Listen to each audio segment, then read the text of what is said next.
I think it's a very welcome development. It recognises not just the campaign the record has led, but it recognises the many parents and their children who've been victims of this kind of violence that we're talking about.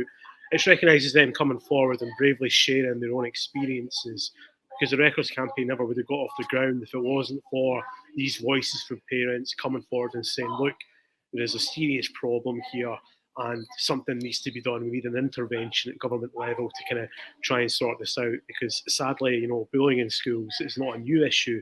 But what the campaign talks about is how it's been given a rather, frightening new dimension. All kids, most teenagers now, they'll have a smartphone, they'll have a camera in their hands that they can record and film anything they want.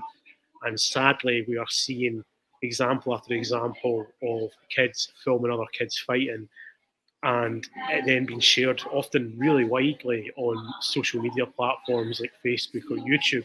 The social media giants, they say that they have robust measures in place to take this kind of thing down, remove them from the websites quickly.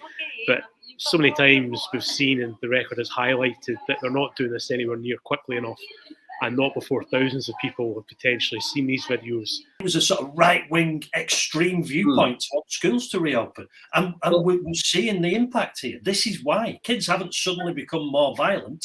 This is all because all these kids have missed virtually 2 years of schooling.